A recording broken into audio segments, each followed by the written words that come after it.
Silakan Ustaz.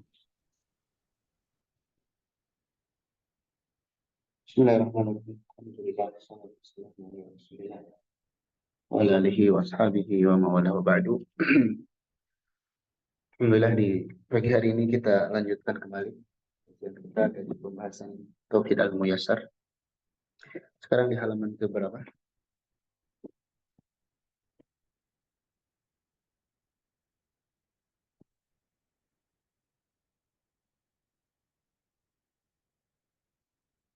Halaman ke berapa? Halaman ke-72 Ustaz.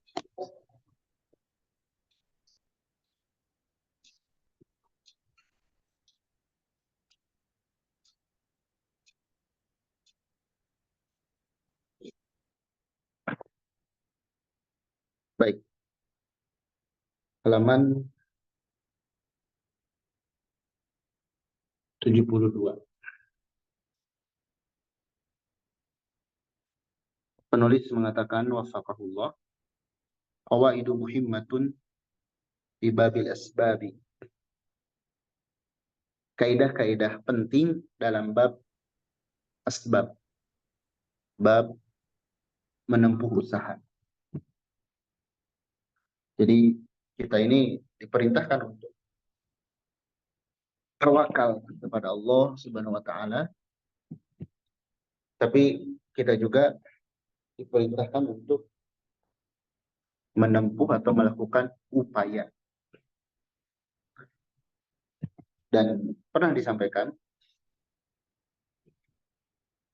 ada perkataan yang kurang tepat yang berjalan di lisan masyarakat yang mengatakan usaha tidak mengkhianati hasil. Nah, ini keliru ya.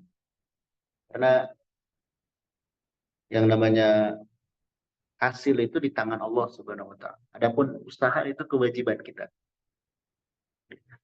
Nah, itu yang harus diketahui ya. Hasil di tangan Allah. Usaha itu kewajiban. Nah, ini tempatkan pada tempat kesimpulannya itu. Dan kita diwajibkan untuk berusaha. Hasilnya itu Allah yang menentukan.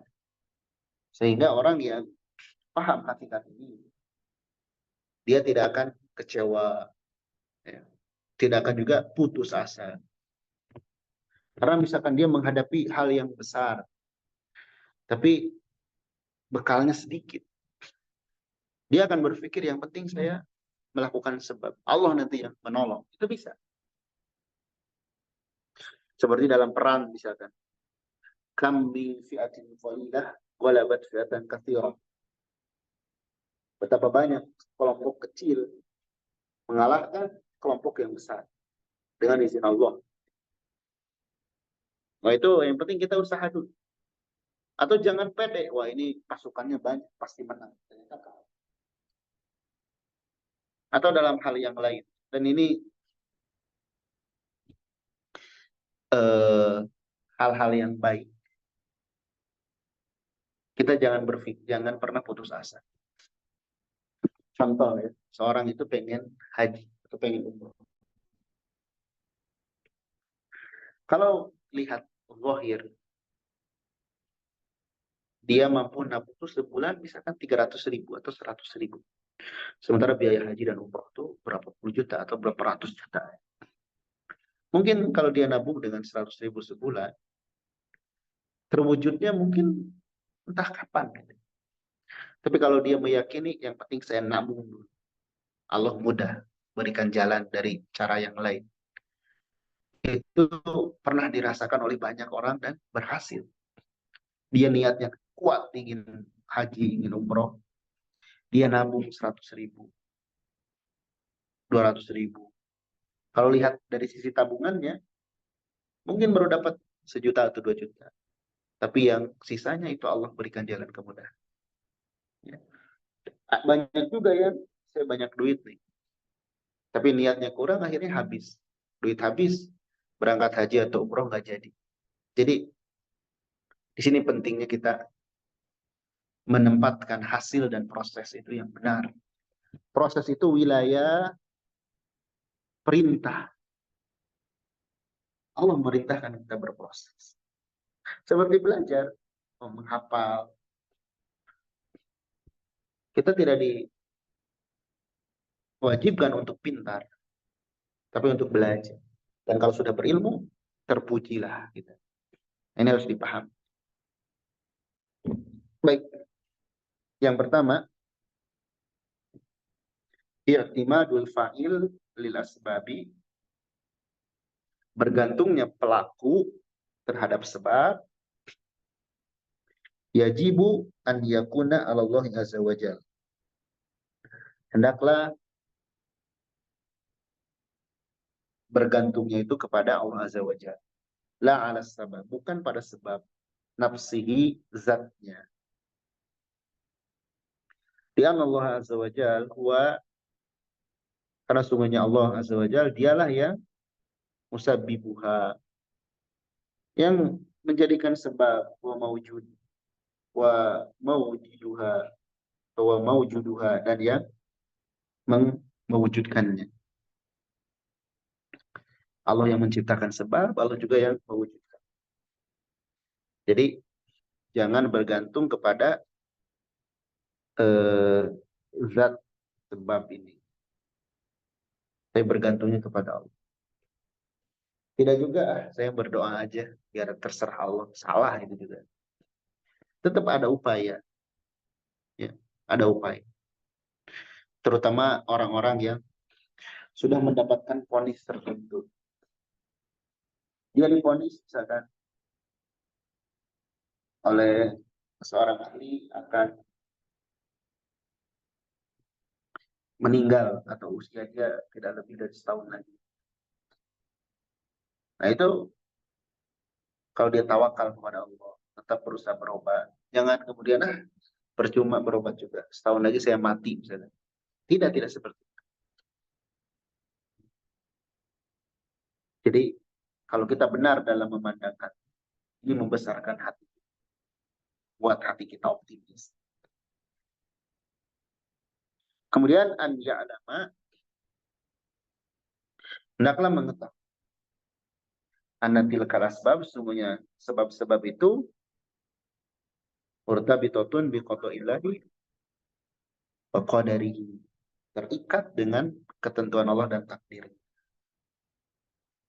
Lihat ya, terikat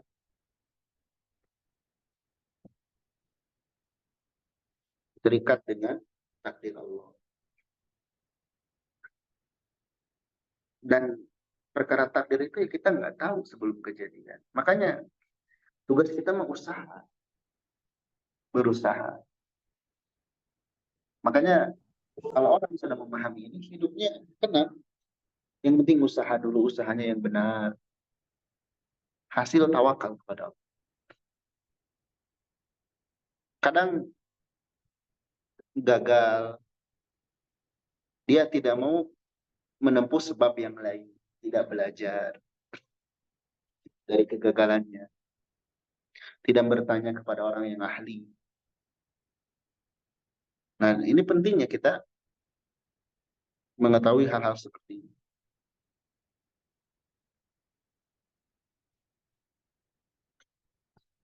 Turuku isbati anna syai' sababun,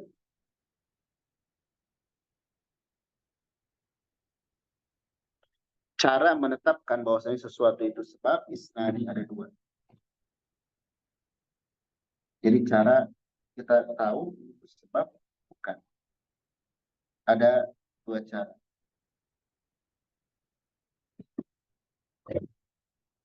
Ada dua cara. Yang pertama, antori syar'i, menurut melalui cara syariat. Seperti apa? Contoh, al-asal, madu, sababun lisyifa, sebab untuk kesembuhan.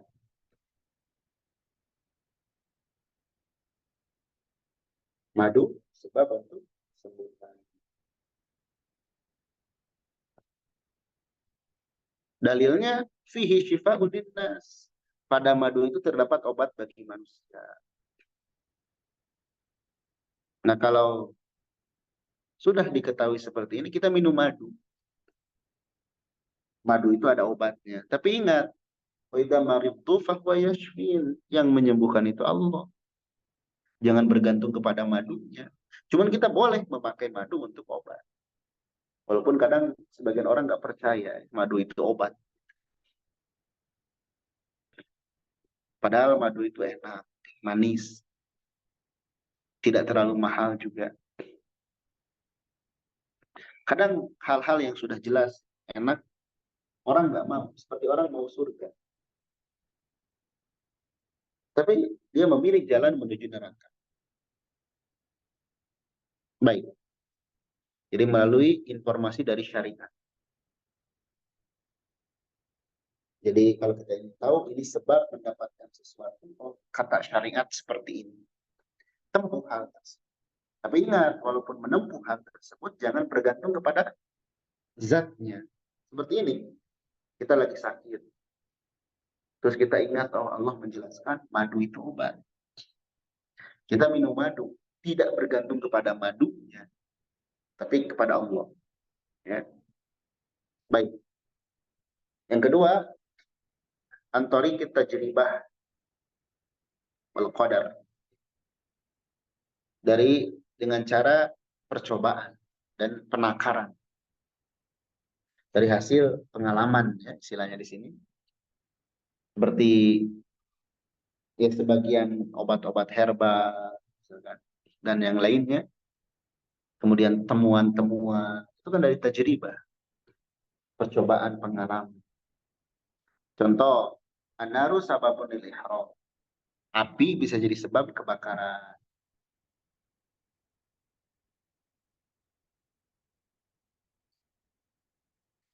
Itu sepakat semua manusia. Api itu bisa menyebabkan kebakaran. Lakin labuda fi tariqi tajribah min subuti sababihi min subuti sababiyati syai' subutan zahiran ba'da mubasyaratihi. Tapi mesti dari cara tajribah ini menetapkan atau mengcross-check sebab yang mengcross-check penyebab sesuatu itu dengan zahir sebelum melangsungkan. Betul-betul cek dirasakan. Liana subuta ghairu zahiri, karena penetapan yang tidak zahir qad yakun idda'an aw wahman. Terkadang itu hanya klaim dan ragu. Seperti apa? Az-za'mi anna labsal halaqah yadfa'un aid. Seperti sangkaan mengkalungkan, memakai kalung untuk menolak air. Itu langsung nggak, beneran nggak kalung tersebut bisa mencegah penyakit air? Jangan-jangan itu enggak. Makanya di sini terkait misalkan hukum memakai air, ada kan apa gelang bisa menyembuhkan. Nah itu harus tajribah. Bener nggak? Langsung betul-betul berefek gitu. Kalau tidak hanya klaim dan sangkaan.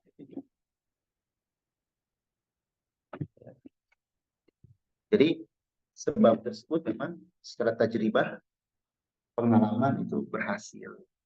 Termasuk dalam usaha. Misalkan seorang itu mengais rezeki, dia melihat pengalaman orang lain, bagaimana berdagang, atau dalam mengelola pendidikan, supaya berjalan dengan baik itu seperti apa. Nah itu ada tajribah, pengalaman. Makanya di sini penting mengamalkan ayat fas'alu ahla dzikri in kuntum la ta'lamun. Bertanyalah kepada ahli ilmu jika kamu merasa tidak tahu.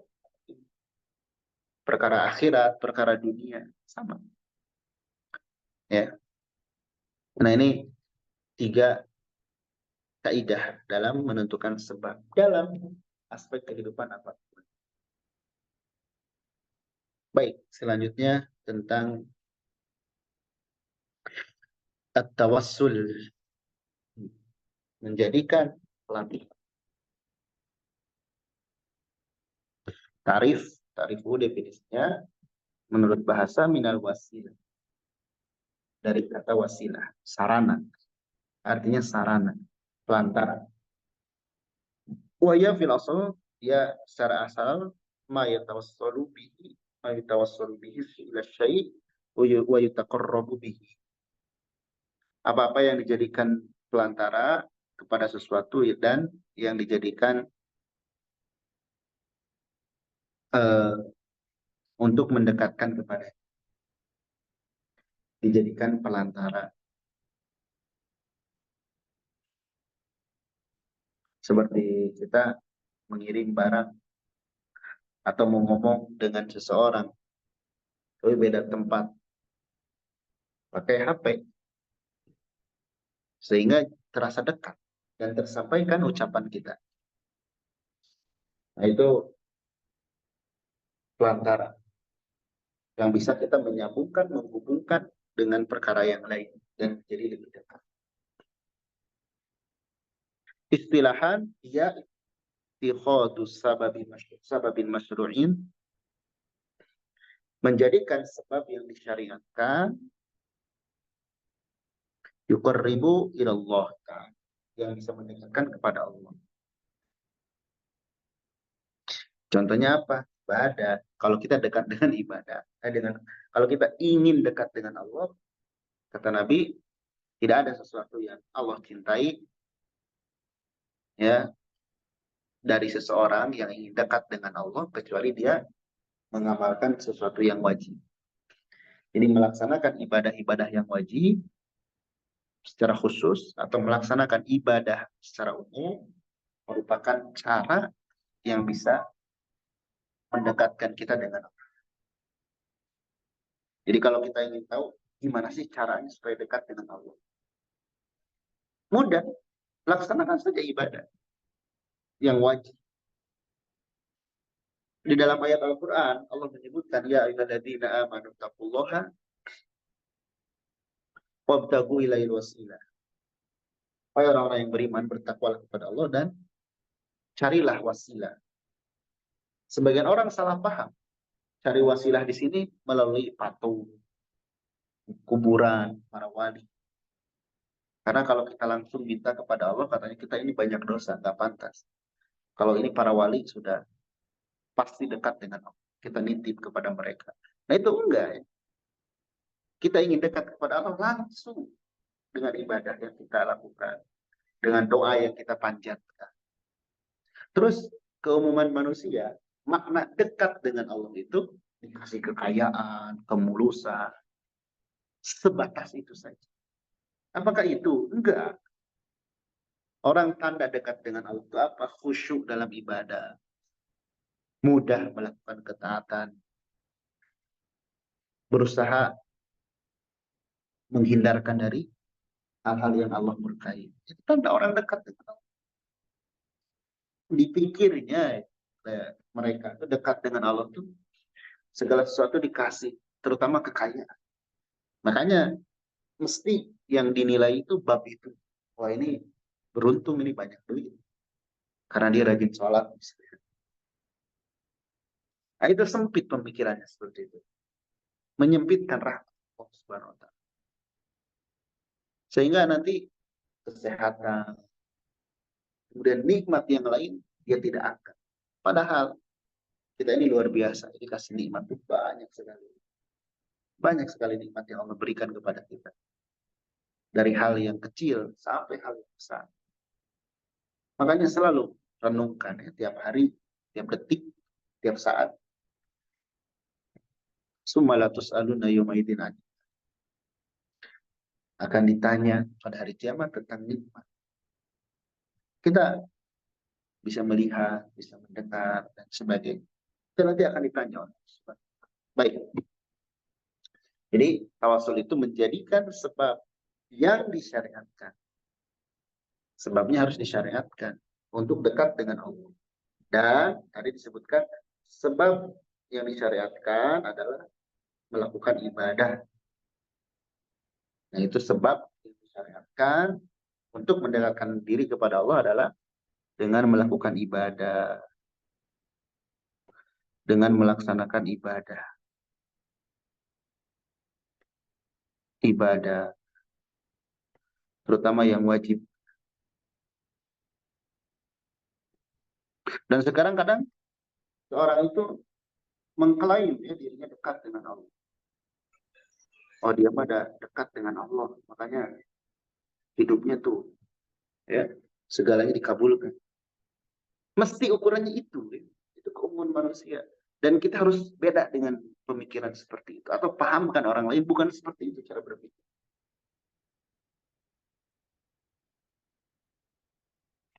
Ya, baik. Kemudian aksam pembagiannya jenisnya ada kisman, ada dua. Tawassul masyru', tawassul yang disyariatkan, wa tawassul mamnu', tawassul yang dilarang. Ya. Apa saja tawassul yang disyariatkan? Tawassul yang disyariatkan salah satu anwa. Ya. Tiga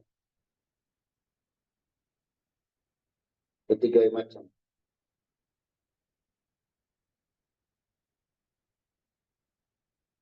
Ada tiga macam. Apa saja? At-tawassulu bismin min asma'illahi tabaraka wa ta'ala au sifatin min sifatihi. Tawassul dengan menyebut dengan nama dari nama-nama Allah tabaraka wa ta'ala atau sifat dari sifat-sifat. Jadi kita berdoa misalkan, ya Allah, aku memohon dengan Asmaul Husna, kabulkanlah doa. Nah, itu. Kemudian yang kedua at-tawassul bi amalin sholih. Nah, ini tawasul dengan amal soleh. Qoma bihi da'i, yang dilakukan oleh yang berdoa itu. Seperti tiga kelompok orang yang terjebak di dalam gua. Mereka berdoa kepada Allah agar doanya segera diijabah. Mereka ceritakan amalan masing-masing. Dan lihat ya di kisah itu ada catatan dari tiga amalan orang-orang tersebut, semuanya tidak mengklaim mereka ikhlas. Mereka mengatakan, ya Allah, jika engkau memandang, menilai amalanku ini ikhlas. Mereka tidak pede, ya Allah, ini amalan terbaikku, yang aku benar-benar ikhlas. Tidak. Tapi mereka jujur dengan niat. Dengan amalan. Baik. Kemudian yang ketiga, at-tawassul bi du'ai rajulin saleh. Hayyil. Hayyil. Tawasul dengan doanya orang soleh yang masih hidup. Kita memohon agar berdoa, agar orang tersebut berdoa untuk kebaikan. Ya. Itu boleh. Dengan catatan ini masih hidup. Kalau sudah wafat tidak boleh.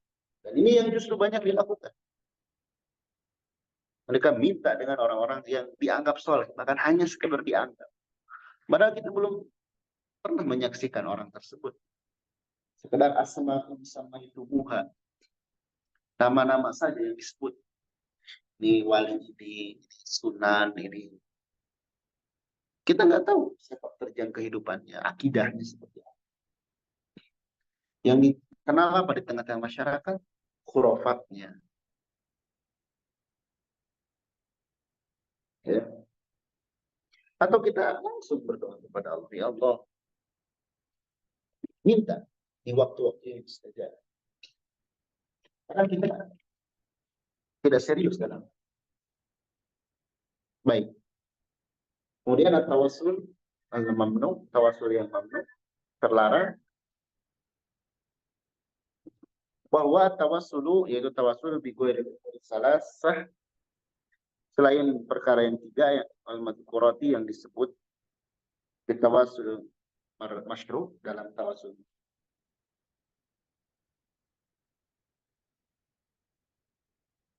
Memindalik diantaranya tawassul kepada Allah, tawassul kepada Allah Ta'ala bihaqqin aw bijahil ashkhas, dengan hak atau pengaruhnya seseorang. ya Allah atau ya wali, sampaikan.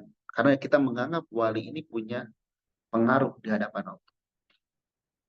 Mereka beralasan kita juga kan ke presiden harus punya lewat ajudan katanya. Ya presiden nggak tahu isi hati kita. Kalau Allah tahu kan, kita nggak perlu orang dekatnya. Lagian wali-wali yang dianggap dekat dengan Allah itu siapa yang menjamin mereka dekat? Sekelas Nabi Shallallahu Alaihi Wasallam kita nggak boleh menjadikan beliau sebagai pelantangan langsung kepada Allah. Jadi dengan jahnya seseorang ini termasuk dengan Nabi tidak boleh. Termasuk dengan Nabi. Tidak boleh menjadikan Nabi sebagai pelantangan. Apalagi selain Nabi yang belum jelas kesolehan. Lebih-lebih tidak boleh lagi. Kemudian doa wa nadari li awliya'is wassalihin. Berdoa dan bernadar untuk para wali-wali dan orang-orang soleh yang dianggap soleh. Kuburan-kuburan keramat. Kemudian adikku li arwahil awliya. Menyembelih untuk roh-rohnya para wali. Al-ukuf haula kuburihim. Dan berdiam diri di sekitaran kuburan mereka. Kita perhatikan, ini yang nulis ulama Saudi Arabia. Ulama Saudi Arabia. Tapi seolah menggambarkan kenyataan di negeri kita. Padahal Allah alam belum tentu apakah beliau pernah ke Indonesia atau belum. Tapi kenapa kok bisa sesuai? Karena Nabi yang menggambarkan di kemudian hari manusia itu akan seperti itu. Di mana? Bukan hanya di Indonesia. Cuman karena memang kita kebetulan tinggal di Indonesia, ya itulah yang kita saksikan. Makanya kenapa sebagian orang yang melakukan hal tersebut gemas sekali kepada ajaran-ajaran yang berasal dari negeri Saudi. Sehingga terlontar istilah Wahabi, Salafi, dan sebagainya. Karena mereka merasa terusik. Padahal ini ada dakwah yang sesungguhnya.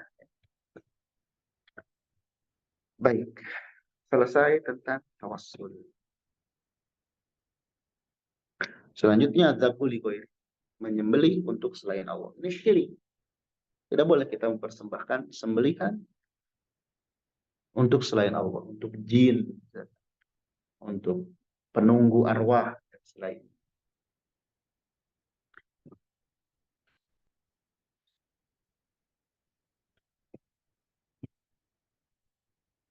Definisi menyembelih secara bahasa, secara asal artinya asyak, merobek atau membelah. Au madalla alaih, atau yang menunjukkan hal tersebut. Merobek. Secara istilah, izhaqu ruhin, melenyapkan ruh, wa ihraqu damin, dan menumpahkan darah. Ta'ziman. Nah ini. Dalam rangka mengagungkan.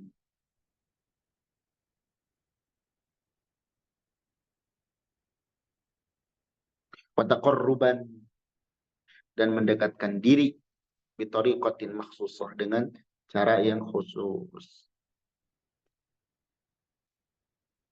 Kok bisa ya sekedar menyembelih? Ada aturan. Karena di sana ada pengagungan.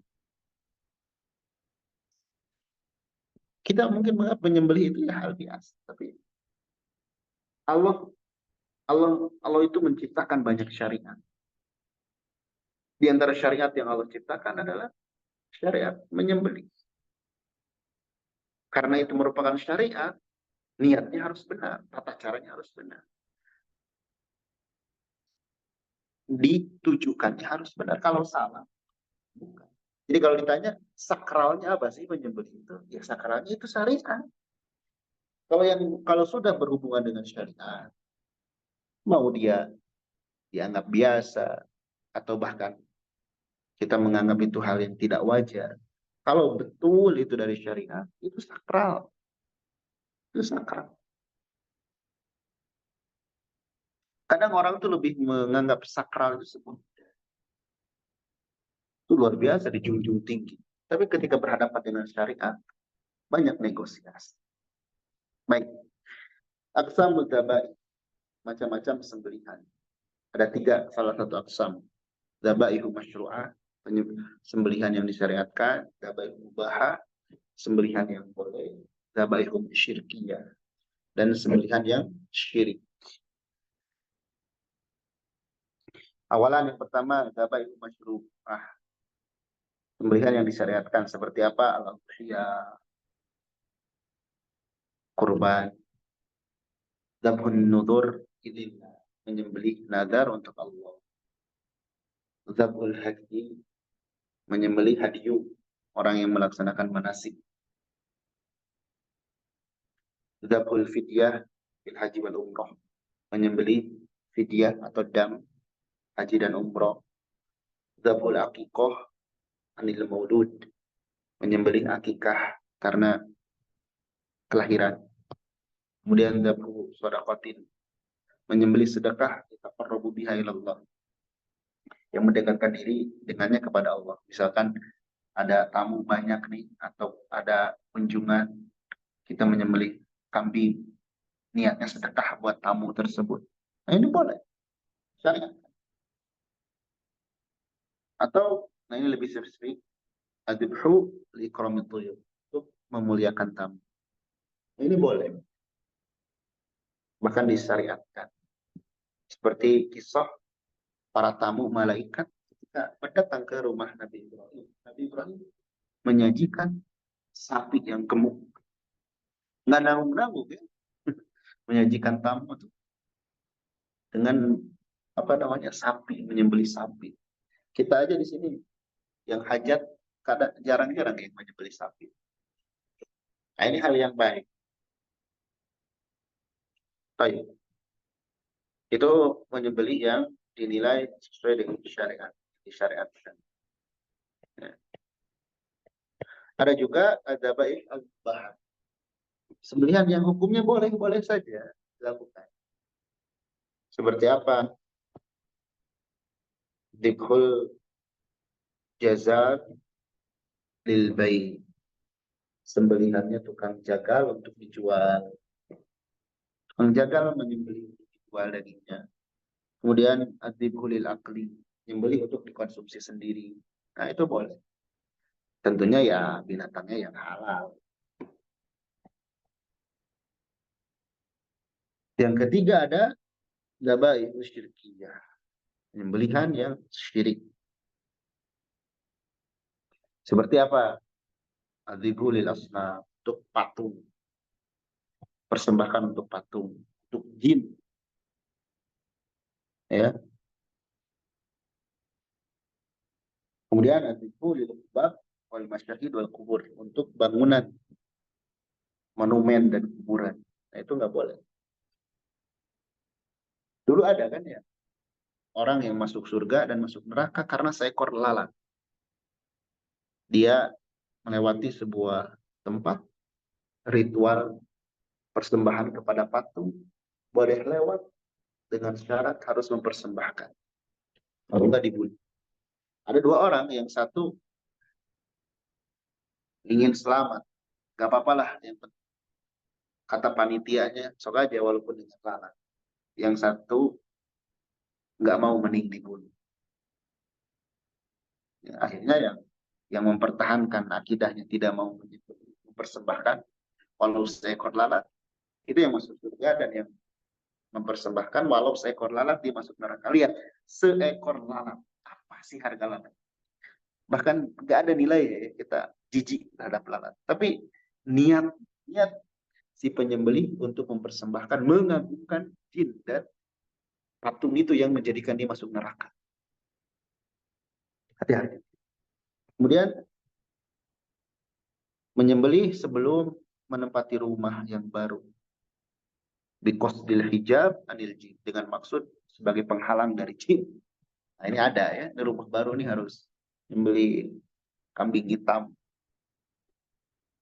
dan sejenisnya. Tujuannya untuk menjaga dari gangguan jin. Nah, itu nggak boleh. Berarti. Kemudian Adhibu inda dukhulil arusyin al-baita. Sembelihan ketika masuknya seorang pengantin ke rumah. Kemudian wa masyihima ala dami zabiha. Dan keduanya berjalan di atas darah sembelihan. Ini ada biasanya adat-adat seperti ini. Coba manfaatnya apa? Tidak ada manfaatnya sama sekali. Kemudian yang keenam, adzikru lillahi. Menyembelihnya untuk Allah. Walakin, tapi yadkuru wairasmillahi alaiha. Dia menyebut nama selain Allah. Nama jin misalkan. Atau nama yang lain. Ini sembelihan yang syirik. Dan binatangnya pun yang disajikan untuk 6 perkara ini jadi haram. Nggak boleh kita makan. Ada misalkan kita nemu bakakak ayam dan sebagainya di tempat yang pohon besar misalkan. Masih hangat. Wah kayaknya enak. Sajen deh. Jangan dimakan. Haram. Kan mereka menyimpan sajen itu untuk jin. Terus kita makan. Berarti siapa jin? Ini hati-hati.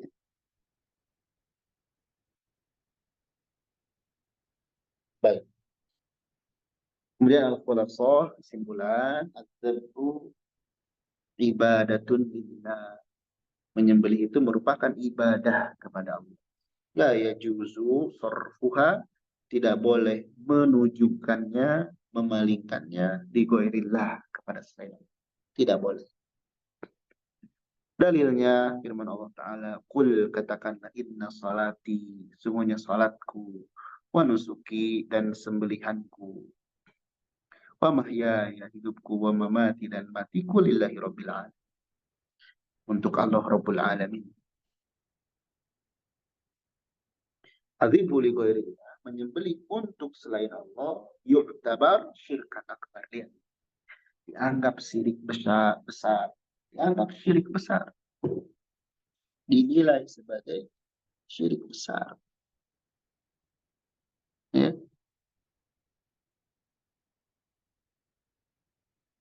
Wa fa'iluhu, dan pelakunya mal'unun, dilaknat. Dilaknat pelakunya. Dalilnya qauluhu sallallahu alaihi wasallam, la'anallahu, Allah melaknat man dzabaha bi ghairi, orang yang menyembelih untuk selain Allah. Terlaknat. Terlaknat. Dijauhkan dari rahmat Allah. Hadis ini kalau tidak salah 3 amalan yang disebutkan. Allah melaknat yang menyembelih bukan untuk selain Allah, atau menyembelih untuk selain Allah, bukan untuk Allah. Yang kedua, orang yang durhaka.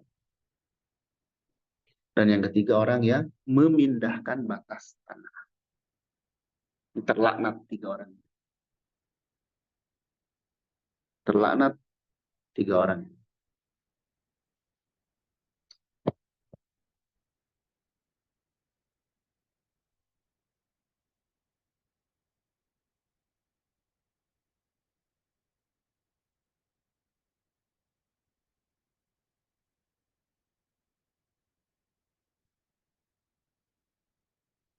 Baik. An-nadaru li ghairillah. Nadar untuk selain Allah. Apa itu nadar? Al-ilzam. Memestikan atau memaksakan diri. Ilzam itu mengharuskan. Apa maksudnya? Ilzamul mukallaf. Seorang mukallaf mengharuskan nafsahu terhadap dirinya ta'atan, mentaati ghairu lazim, yang selain kemestian yang tidak dianjurkan, tidak tidak disyariatkan ta'ziman lil manzuri lahu, karena mengagungkan bagi yang dia nadari itu. Nanti ada contoh-contohnya. Jadi seorang mukallaf ingin melakukan ketaatan, berjanji akan melakukan ketaatan karena mengagungkan. An-nazar itu ibadah. I'lam an-nazar, maksudnya nazar itu nazar itu ibadatun lillahi wahda.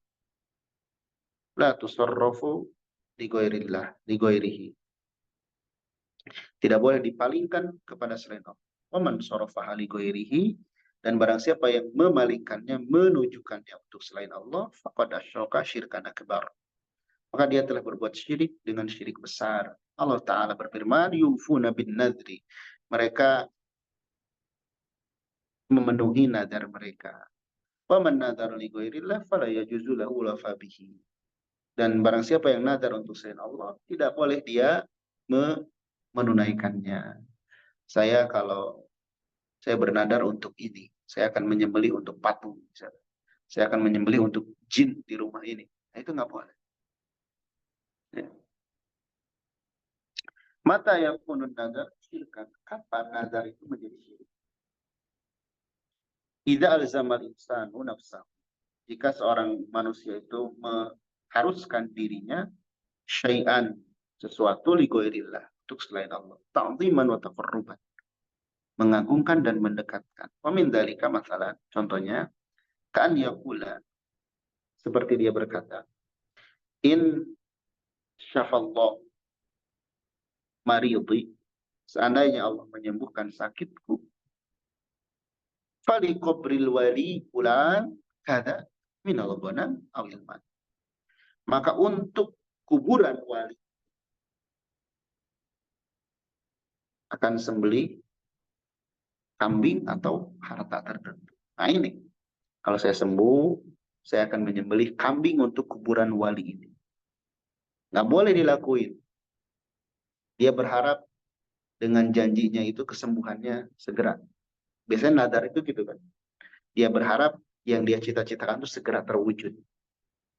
Karena dia melakukan ibadah tambahan yang sebetulnya tidak disyariatkan. Atau inja'ani mauludun, jika datang kepadaku anak, jika saya punya anak, fasa'adbahu li wali fulan inda qabri, aku akan menyembelih untuk wali fulan di sisi kubur. Nah ini sama. Li fulanil wali, untuk wali atau jin, alayya nadarun, wajib atasku nadar an adbaha salah sadabai, untuk aku sembelih 3 kesembelihan. Ini. Kemudian an-nadaru lil asnam, nadar untuk patung. An-nadaru lisyamsi wal qamar, nadar untuk matahari dan bulan. Ya. Kalaupun kita mau nadar, ya, hal-hal yang, kalau saya punya anak, saya akan beri makan anak yatim 10 orang, atau saya akan nyumbang ke sini. Nah, itu hal yang baik dan harus dipenuhi. Jangan seperti ini, kalau sembuh saya akan nyembelih kuburan fulan.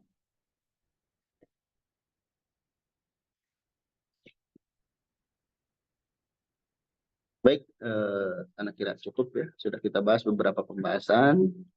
Pertama tentang kaidah penting dalam isbat, kemudian tentang tawasul, tentang menyembelih, dan tentang nazar. Semoga bermanfaat. Silakan dibaca ulang, di murojaah, dan mudah-mudahan jadi keyakinan bagi kita, sehingga kita tidak seperti kebanyakan orang yang melakukan kesyirikan. Kurang lebihnya mohon maaf, semoga sedikit bermanfaat. Barakallahu fikum, subhanakallah bihamdik, asyhadu an la ilaha illa anta, astaghfiruka wa atubu